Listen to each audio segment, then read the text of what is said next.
Yep, I know you're recording. Go ahead. Go ahead. Let's sound test, just sound testing. Hello, hello. Let's get the chat pulled up.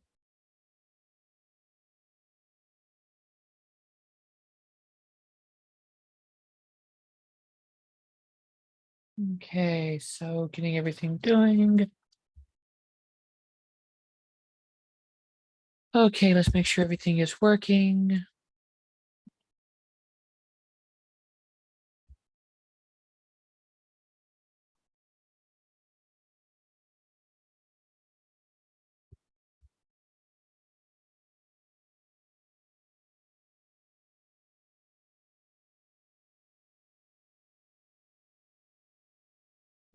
Okay, 3 people here so far.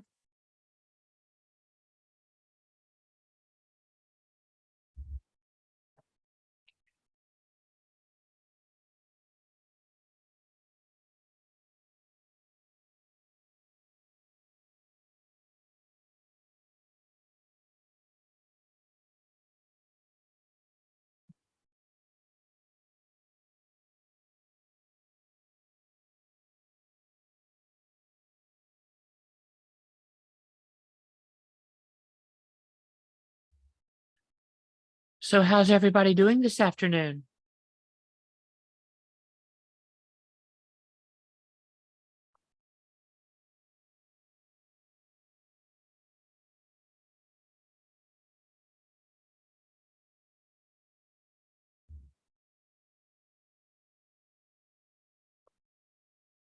I'm glad to hear it, Stacy. And yes, it is Friday. We have made it.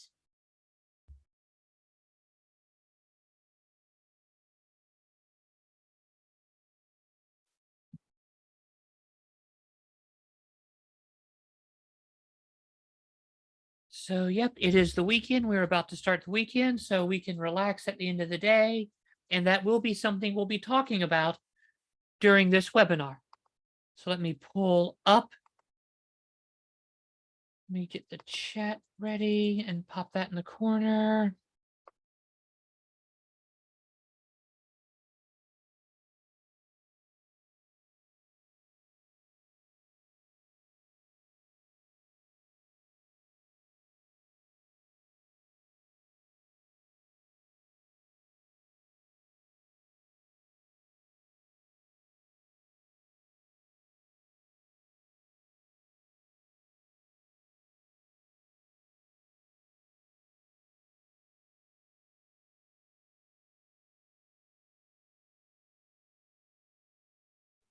Small as I can make it. All right.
All right, it's 3 o'clock, so let's get started, shall we?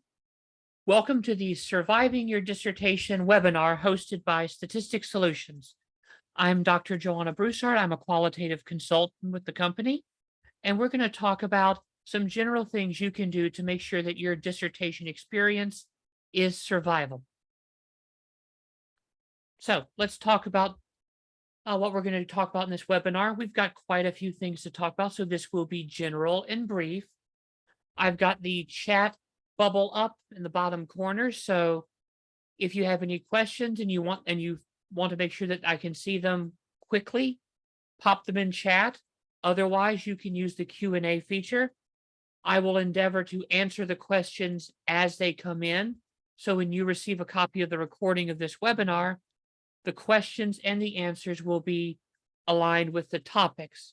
But I will also offer a space at the end for any further questions. Okay?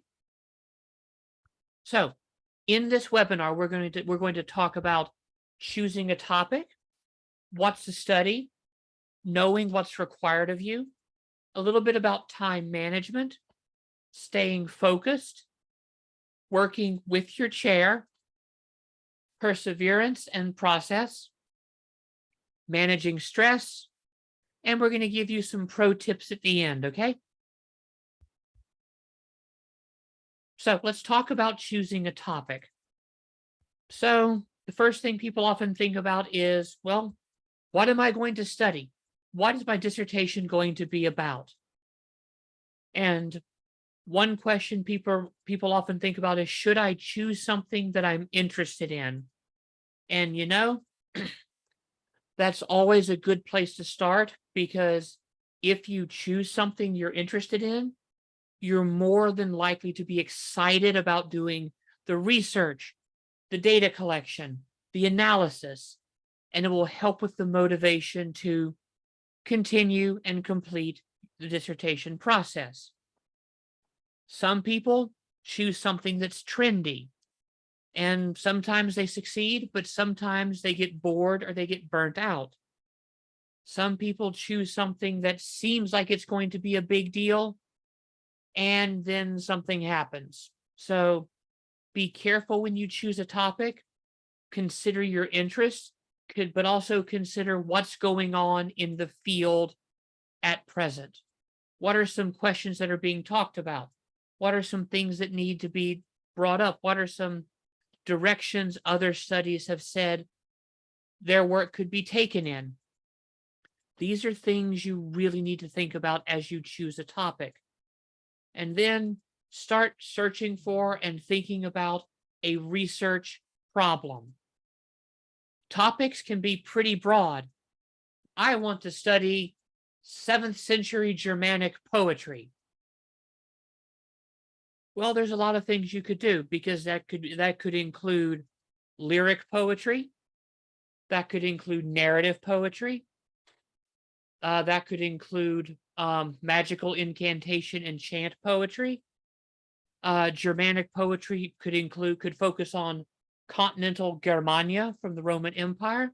It could include North Germanic, which is the Vikings, the Norse, Anglo-Saxon from early English. We don't have a lot of East Germanic, the Goths, but we do have a little bit, so there's that. So your research problem should take your topic, narrow that focus to something that is more actionable, something you can focus a study around. I want to study women and children. Okay, well, are we talking childbirth, the decision to be childless? Are we talking women who have children later in life, teenage mothers? You know, there are so many ways you can narrow that topic down to something that is a research problem. And then you do need to realize that your study can't save the world. You're probably not going to fix the problem out in the real world, outside of the academy, with just one study. Could your study make a dent? Yes. Could your study help someone else solve a problem? Yes. I'll be honest, Raphael, that is something that I considered and thought about. Yeah, It is, because we want our study to have meaning, right? We want it to be beneficial. We don't want to just, oh, I'm going to write something and then it's once and done and it goes nowhere. Yeah, your study can't fix an entire world's worth of problems, but it can help move us one step closer. That was something that I struggled with.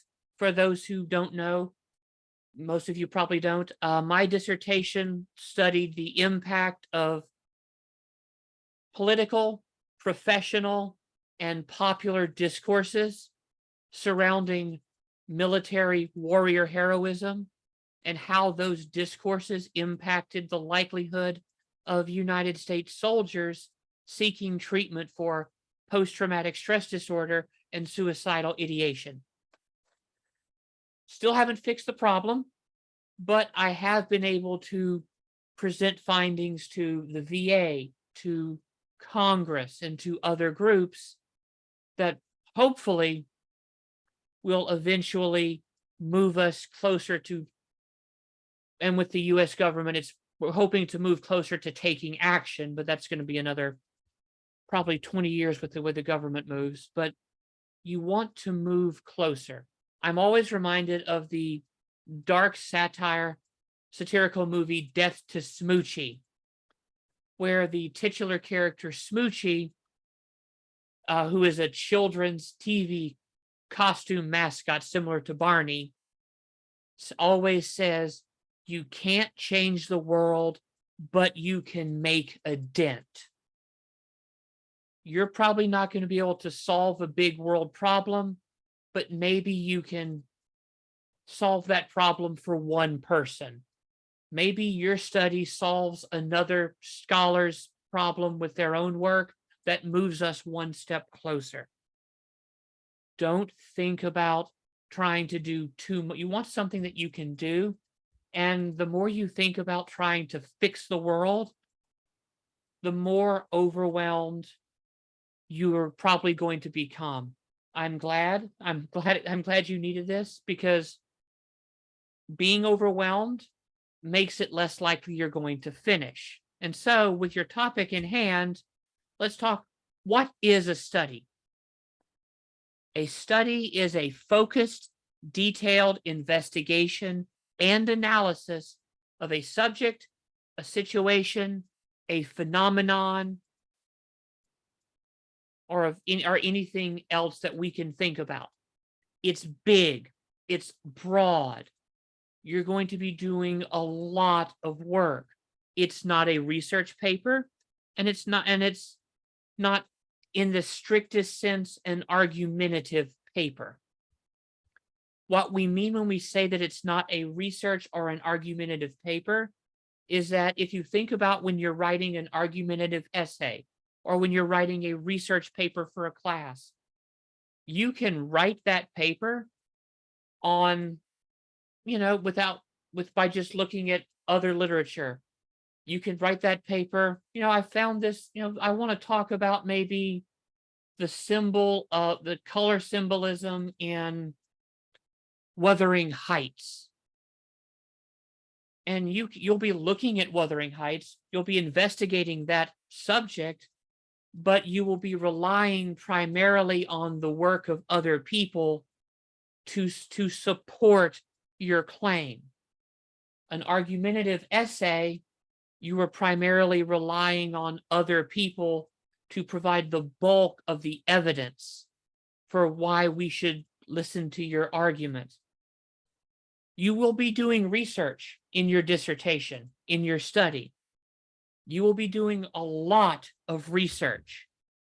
You will be looking at work that has been done. You will be looking at similar studies. You will probably be looking at theoretical studies. But then you will have to use that as a basis to conduct research that hasn't been done before. And then once you've conducted that research, the analysis will be all on you. Can you make a claim based on the data, what you're actually seeing? Can what you find be based in the data and for the most part, in the data alone. That's what makes it different. And then you'll need to understand the components of your study, how they fit together. We're not going to talk about all of them, but we will be talking about some of them in this webinar. So, to that end, you need to know what's required both in the dissertation and of you. So, if at all possible, obtain your school's dissertation template or guidelines. Not every school has one. Some have very, very detailed guidelines that go chapter by chapter and section by section, telling you this is what you have to go, what you have to put here. This is how long this should roughly be. Some just give you general guidelines for what you need to include. Some, like the university I attended, didn't give us guidelines. We were expected to look at some similar dissertations in our department and sort of do a structural analysis to understand what was expected of us. And even if you do get a template, looking at other dissertations in your department that do similar things to what you want to do is not a bad idea, because it helps you familiarize yourself with the content of the dissertation. Okay, so this says an overview of my methodology. It's got some bullet points of what I should include, but what does that look like? Looking at a couple of examples of successfully defended dissertations can help answer questions. Also, talk to your chair. Your chair is someone who's there to help guide you, and they can help with answering questions. If you do your own analysis and say, okay, I looked at these dissertations, I think this is what's expected of me in this section. Am I missing something? Or do I have this right? Show that you've looked at it first and you've done some thought. That helps your chair see that you're someone who's really willing to put in the effort. And we'll talk more about that in a little bit. But also familiarize yourself with your role as a student researcher. What is expected of you during this process? How much are you expected to, do in terms of finding your committee members, communicating with the IRB early on? How much, are you expected to know coming in? Deadlines, things of that nature. Knowing what the IRB expects, what your chair expects, your committee expects, knowing what is expected of you as a student, as a junior researcher, as a junior colleague in the world of academia. What do these expectations look like? And knowing what they are helps you to meet them. Yeah. And now let's talk about time management, because this is a big one. We always say time management is a key to productivity. And it's easy to say that when you're not working on the project and in the middle of maybe taking classes, working a full-time job, working a couple of part-time jobs, having a family. But this is why time management is important. We only have so many hours in a day, and most schools have a set length of time they want you working on your dissertation. Usually the ideal is between 1 and 2 years from the time you start to the time you defend. So that's not a lot of time when you think about it. And so with everything else that's going on in your life, you have to be able to manage your time effectively, because life never takes a break. Work, school, family. If you have a spouse, if you have children, maybe you're caring for an elderly parent. You never know when these things are going to come about. I've had clients who've gotten married, gotten divorced, taken on major illnesses while writing their dissertation. I myself planned and got married while I was writing my dissertation. So these are all sorts of things that can happen. So you may take ill, you may, hopefully not, but you could get sick, you could get swine flu, you could get cancer, you could get COVID. That's something we have to think about now. If you're, say, at a university with face-to-face classes, oh, you're quite welcome. If you're in face-to-face classes and all of a sudden an outbreak forces us to go online, that changes how we have to plan our time, right? And so these are things we have to think about. Um, I live in a state that tends to get hurricanes in the fall. If you get hurricanes, if you get blizzards, tornadoes, monsoons, typhoons, heavy rainstorms, these things can happen that force maybe an evacuation or that cost you to be without power for days, weeks, months. We don't know when this is going to happen, so we have to be able to budget and manage our time. And a piece of advice that no one gave me and that I wish I would have had: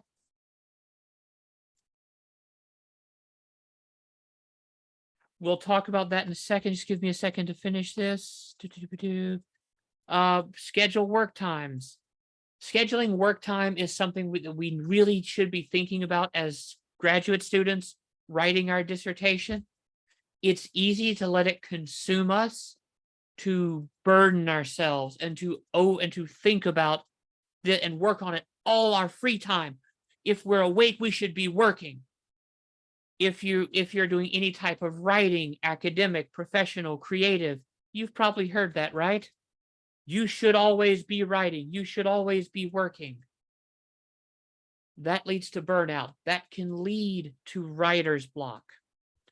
Writer's block is one of those individualized things that what works for some doesn't work for everyone. I could probably give a webinar on writer's block if we had time to plan and think about it, but some general tips: take a break. If you're stuck, it's easy to say, plow through, keep working. Some people find that helpful. Some people don't. I've always found taking a break, not just a physical break, but going back, I'll get to that in a second, but going back and taking a full break, do something else.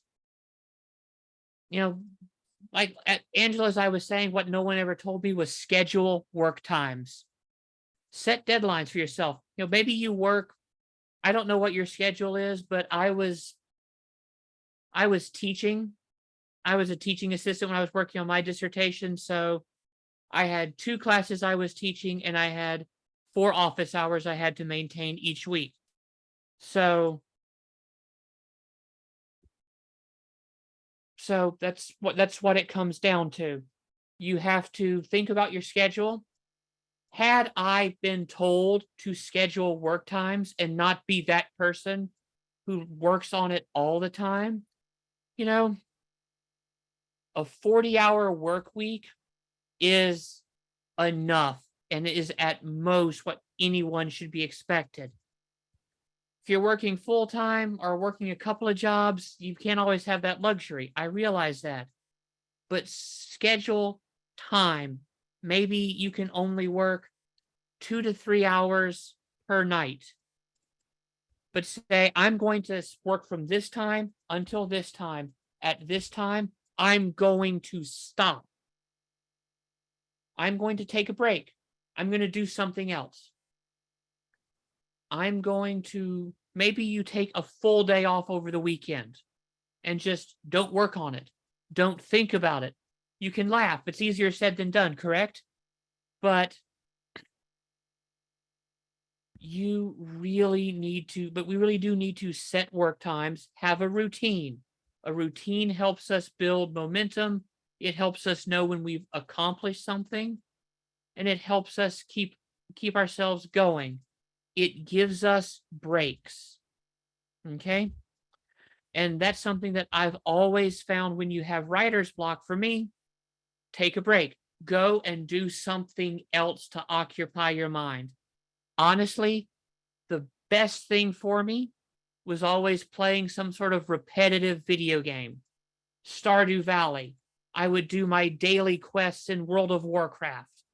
Something where you're doing a mindless task over and over again because it helps your brain just sort of get into a rhythm. How long should you keep working on your paper daily? I can't answer that for you. I really can't. It will depend, as I've said earlier, it depends on your schedule. Maybe you have a lot of time to work on it and you can do 4 or 5 hours. Maybe you don't have a lot of time and 1 to 2 hours a day. Forward progress is still progress. And so that's something to really, really think about. You have to tailor, any advice I give you on how much work you should do, you've got to tailor it to your schedule. That's why I don't like giving, you know, concrete advice of you should work 6 hours a day. If you look at fiction writers, look at novelists. Stephen King says he has a goal of 8 pages per day when he's drafting. George R. R. Martin says he works 10 hours a day. Ursula K. Le Guin would basically work between 3 and 4 hours a day, stopping any writing around lunchtime.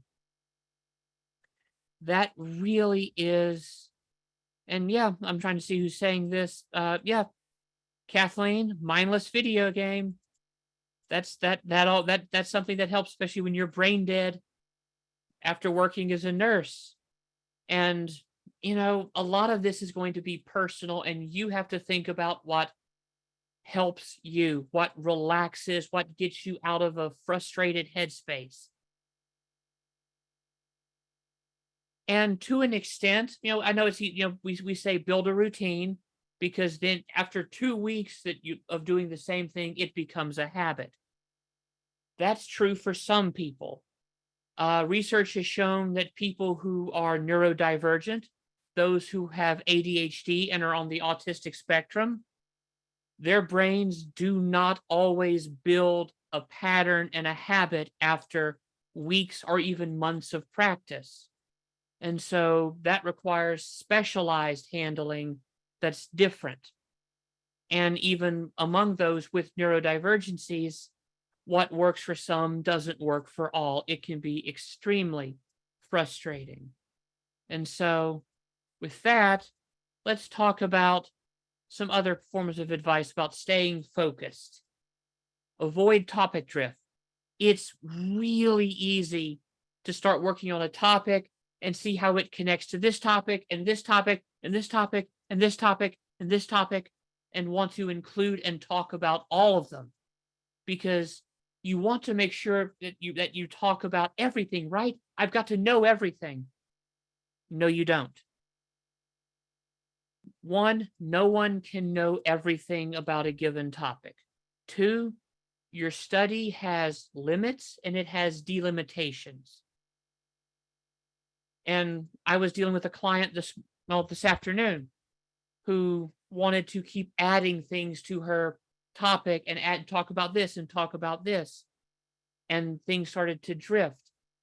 When you're looking at topics, when you're looking at things to add to your work, ask yourself, could I still study what I want to study without bringing this in? If the answer is yes, don't bring it in. If you find yourself adding a lot of things, talk to your chair, get a friend to look at it, bounce ideas off of other people. These are things that we really do need to think about. And it's easy to go down associative rabbit holes. Maybe you're researching something and you see how it connects to topic B. So you start looking at topic B. Topic B leads to topic C, which leads to topic D, which leads to topic E. And before you know it, you're researching topic Z and you haven't written anything. Oh, I know. Some professors have said that you should spend all day on your paper. That was the advice that was given by, I don't know how old you are, and I'm not going to ask you for your age, but I'm middle-aged. And so the advice I got was you should always be working. In the short term, just ask Alice. I like the double reference to Jefferson Airplane and to Lewis Carroll, but the you should always be writing. That's advice from people who often their full-time job was to conduct research. That's the only thing they had to do. Maybe they were a research assistant for someone else, but the only thing they had to do was work on their dissertation. As people go back to school for being non-traditional, as they have jobs outside of school, as they have families, working all day for working in all your free time leads to something that's not overly sustainable and increases the likelihood of burnout. But, one of the big problems with academia is the poor way it handles mental health and burnout amongst faculty and students.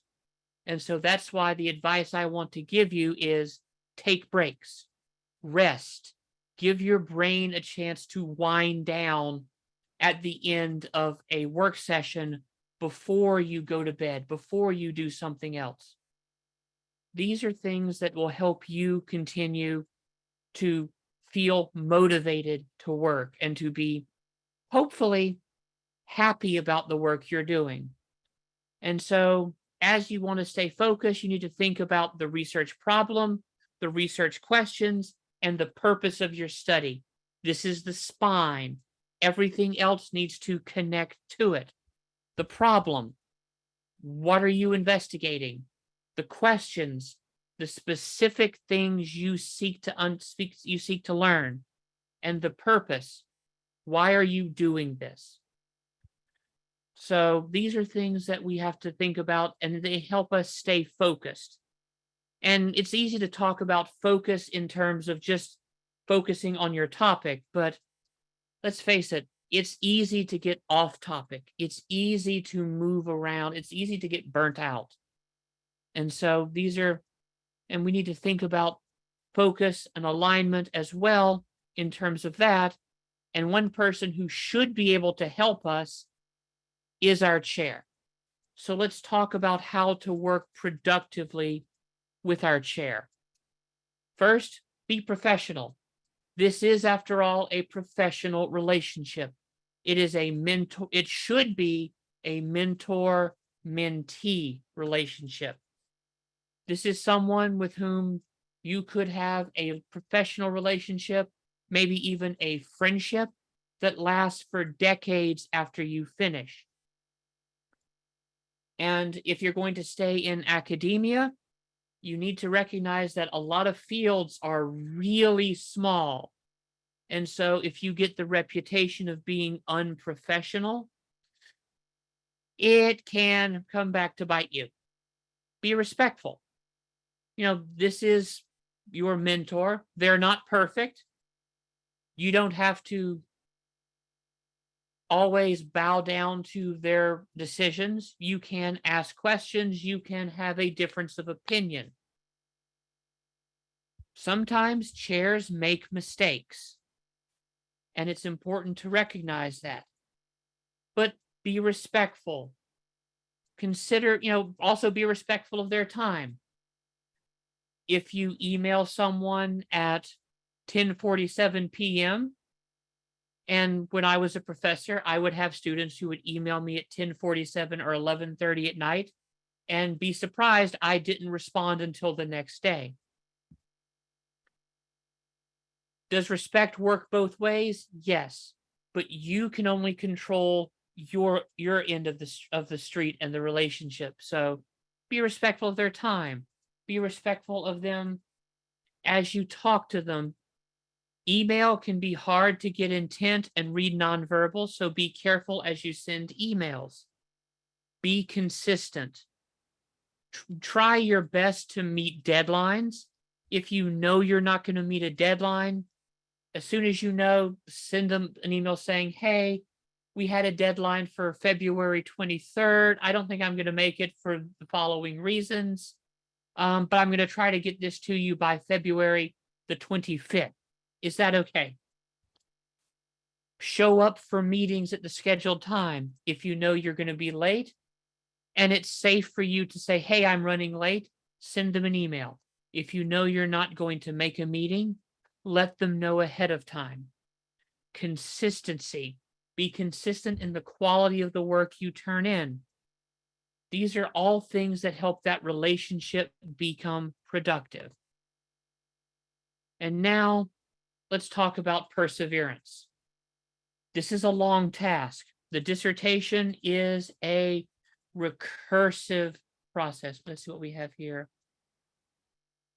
Yeah, I get it, Kathleen. As a night shifter, not expecting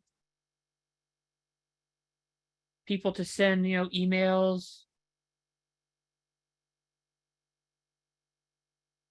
Sorry, it just disappeared on me. Until, not expecting an immediate response, waiting until 7 a.m. to send emails just prior to heading to bed. Yeah,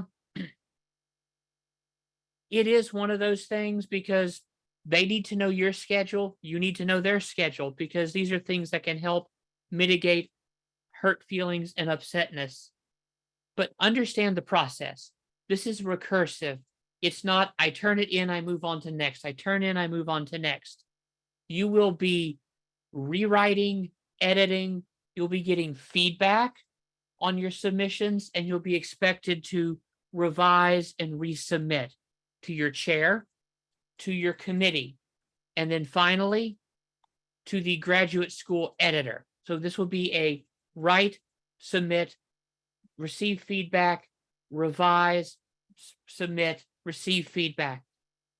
It happens a lot. There can be dozens of rounds of revisions. The purpose of comments is to make your work better. Your chair, your committee, they are experts, but they are not necessarily experts on everything. They are there to help you clarify what you're saying, make sure you are writing in a format that academics will understand, that gets everything on the page that needs to be there. So that way, if someone tried to replicate what you have done, or if you're in qualitative or critical work, if someone wants to try and apply your findings to a similar but distinct situation, they will have the best chance of having it be meaningful. Comments are there to make your work better. They are there to build you up. Sometimes, unfortunately, scholars write in academic speak, and it can be hard to understand. Don't feel bad about asking for clarification. And so let's talk about the big sort of, elephant in the room, shall we? Stress. Dissertations are stressful. Even if the topic is not something dark or life or death, it is a major source of stress because this is the big document that can determine whether or not you get your degree. It can determine whether or not you get a promotion. It can determine whether or not you keep or maybe can get a job. It's a big stressor. And sadly, and I learned this in grad school from just talking and listening, but a lot of faculty members who have been out of the grad school process for a number of, shall we say, decades, have forgotten just how stressful it can be. And when you throw in life and everything outside of school, yeah, family, friend, maintaining a social life, dating and romance, a job off campus, the world we live in. There's a lot. And so we're going to talk about reducing stress by staying engaged and some various stress relief strategies that might work for you and how to find others. Staying engaged with your study in ways that, you're not always working, because always working and no breaks can lead to burnout. But incremental progress, an hour of writing a day where you're focused and you're not doing anything else. You don't have YouTube or Netflix up. You're maybe a friend or a spouse or a partner is watching the kids. Something, where you take an hour, even if it means getting up earlier if you can afford it, going to bed an hour later if possible, to get that hour of focused work time to stay engaged. As you're, maybe you're thinking about your study, maybe you've got some sort of a reader to help you listen to audio versions of journal articles while you're driving. Not every day needs to be a writing day. Maybe you spend one day just sort of doing some extra brainstorming. Maybe you've got your outline in place, but maybe you want to spend a day thinking about something. Maybe there's a piece of data that's sort of eating at your brain and you want to look at maybe other ways maybe you want to pick it apart, but not write. Maybe you want to just spend a day looking back over some of the studies you've read to see if something clicks. Maybe you want to just talk to friends who are doing similar and colleagues doing similar things. Just talk about where you are in the process, talk about your research, because sometimes when you're having a problem, when you're having a hard time staying focused, just talking about it, getting all of the jumble in your head vocalized to someone else can then help you make sense of it. Because if it's all in your head bouncing around back and forth, it can feel like a lot. But once it's been vocalized, all of a sudden you might be able to see where the disconnect for you lies. Maybe you can see what's causing a problem. It's something that I found. I've tried several things like, having a whiteboard and I would write things out. My handwriting's horrible, so that didn't help a whole lot. But just walking around and talking, even to myself, to my cats, to my stuffed animals, just talking out loud so the jumble was made sense of. That helped. Rubber duck on a desk. I used a stuffed cat and a stuffed rabbit, but rubber duck, that's a classic. Ernie told us back in the day that rubber ducky was the one. But staying engaged, these are things with your study can help you reduce stress. But also talk about stress release strategies that work for you in general. I've already mentioned a few. A repetitive, cozy video game. Maybe you just want to blow off some steam by playing Call of Duty or Doom or Wolfenstein or Resident Evil. Maybe you have a comfort television show or a comfort movie. Maybe exercise can help. Maybe a long bubble bath with a bath bomb. Maybe reading your favorite book. Maybe you've got a favorite writer and you've been waiting to sort of get into their next book. Doing crossword puzzles. something that keeps your mind and your body engaged, that can relax you, but has you doing something that's not related to your dissertation. Pets. Pets are wonderful relaxers sometimes. Earlier this morning, my cats were playing warm family meetings. Yeah. If your family is a source of joy and happiness, hang out with your family.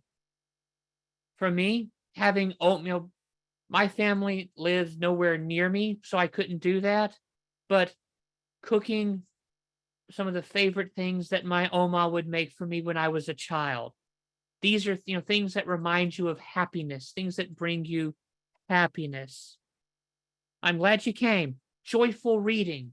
Maybe you have that trashy romance novel you want to read, or that silly little comic book.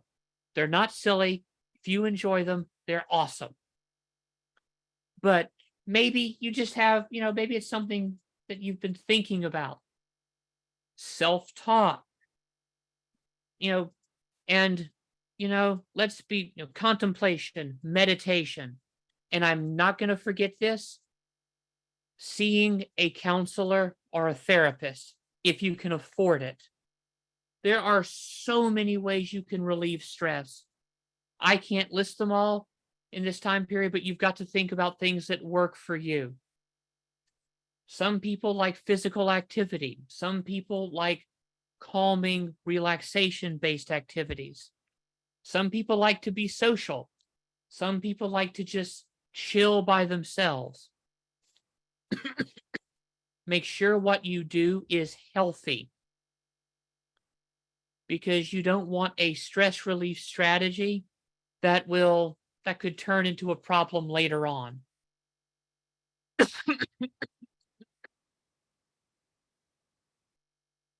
There are, and yeah, you can keep listing them. We don't have time to go into all of them, but there are a lot of things. And so let's talk about some pro tips. Keeping track of your references early and throughout. Microsoft Word has a reference database feature that you can put all of your references in as you read them. Keeping an annotated bibliography, which we talk about in other webinars, can be helpful. Excuse me. Using 2 or 3 monitors. As I mentioned, I was playing World of Warcraft while writing my dissertation, so I had multiple monitors. But, having a couple of monitors so that way you can have maybe your template up on one and what you're writing on another. Or maybe your data up on one and the document you're drafting up on another. So you're not constantly going back and forth between file and file and file and file, and on the same monitor. You can see more at once. Learn your tools. If you're using In Vivo, SPSS, Scrivener, which is something that a lot of fiction writers use. You learn your tools, learn what they can do so that you can get the most out of them. Learn how to use the search function for any software application. It will save you time if you know the tips and the tricks of using search function. Google Scholar can be helpful. It's your friend in a pinch, but don't forget your school's library and the databases you have access to through there. Use your resources and support. Many schools have access to a health center, to a rec center, and this will then give you something, this can give you a place to go exercise at either quote unquote free, you're paying for it with your tuition and fees, or at a reduced cost. Maybe the student health center has counselors that are more likely to be able to work around your schedule and can then help you get that support you need. Don't neglect family and friends. If you find yourself stressed, talk to family and friends. They may not fully understand what you're going through, but they can be there to, offer a hug, offer some distraction. There are so many resources that you can find for support. And I know I'm focusing less on websites and more on emotional support because guess what? If you neglect the emotional support, that's more than likely going to burn you out. And so use the resources that are available to you. That will make things a little bit and sometimes a lot easier. And if you don't know something, look it up. And if you're still having trouble finding or understanding, ask someone. Remember, I said this earlier, your chair is there to guide and mentor you. Don't neglect asking questions.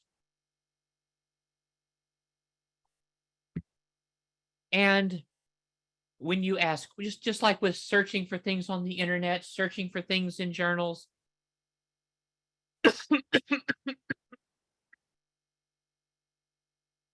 the more specific your questions are, the more likely you are to get an answer that's helpful. When I was a professor, student, when I would say, okay, what are there any questions? And students would say, I don't understand something. What do you want? What I would always say, what don't you understand? If they would say, everything. Well, that's a lot. That's not helpful if I'm trying to help you. Are there specific things you didn't understand? Was there a part of the lecture? Was there a part of the assignment that wasn't? What was the least clear part of it? And often after a few questions, I would be able to tease out the one or two things that just sort of confused them. The more specific your questions are when you ask someone, the more specific your search criteria are when you search, the more likely you are to get a meaningful answer. And so this is something to remember. And the quicker you get meaningful answers, the less likely you are to feel like you're spinning your wheels, sitting on your hands, running in circles, not making progress. And if you feel like you're not making progress, it's easy to lose focus, to get disenchanted, to get disheartened, and to give up. And we don't want that to happen. You've made it this far, you can finish the process. And last but certainly not least, I just want to say, if you do need additional support,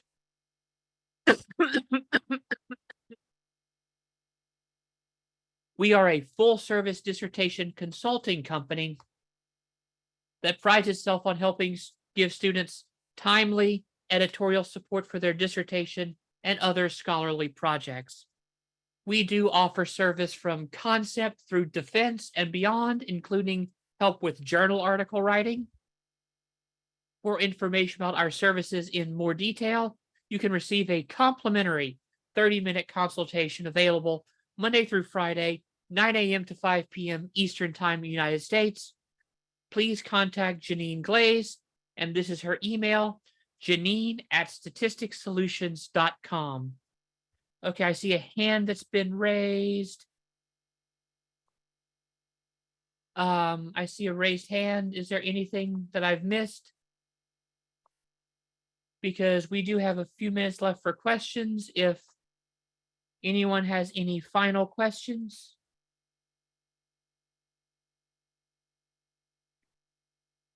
Okay, that's okay, Kathleen. It happens. I'm really good at hitting the wrong button myself.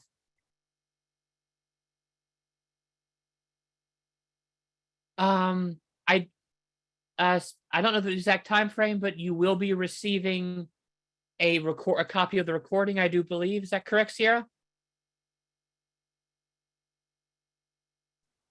You will be receiving this in an email. So don't worry. You'll be getting a copy of all of this, so that way you can have this for future reference. Thank you all for attending. Thank you so much for being as engaged as you were. I am so happy so many of you found this meaningful and helpful. Hey, there's nothing wrong with being a toddler PhD student. We all have to start to crawl before we learn to walk.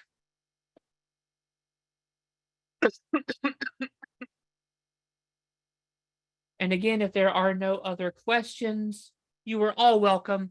Thank you so much for attending. You'll be receiving an email with a recording of this presentation in the near future.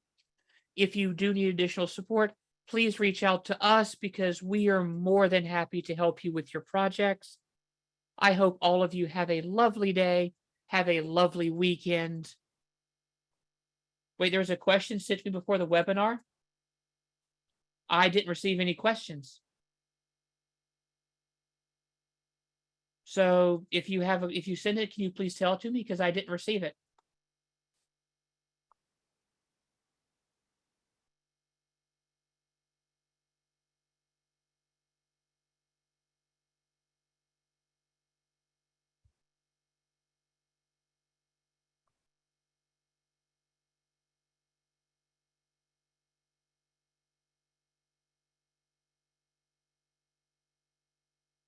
I have no questions in my email, so I don't see the question. So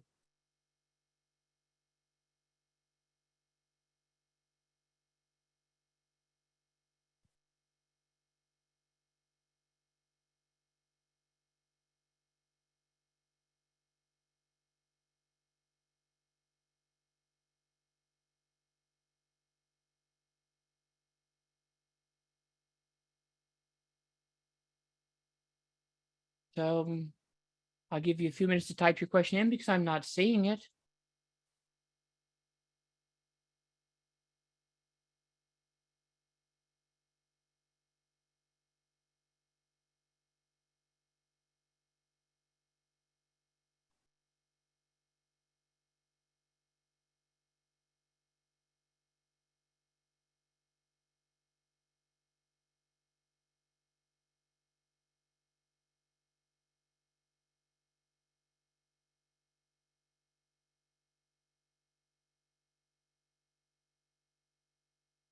Okay, just waiting.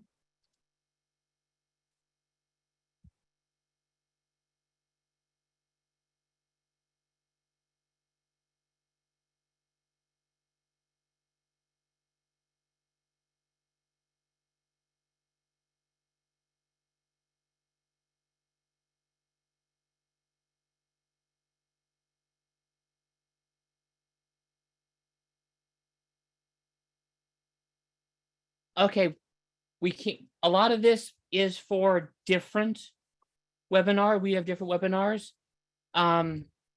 Is it mandatory to have a research question hypothesis together in a thesis? A thesis is slightly different from a dissertation, but you will likely have A or B. It depends, and it depends on if you're doing quantitative or qualitative or critical. Qualitative and critical do not have hypotheses. So that depends on it. The conventional structures. We have webinars on that, and those are. So we can talk about those in other ones, but you will have introduction, literature review, methodology, results, and discussion. That is the general structure. I can't go into any more detail because we are out of time. Thank you guys for attending. Have a great weekend. I will let you all go. Bye-bye.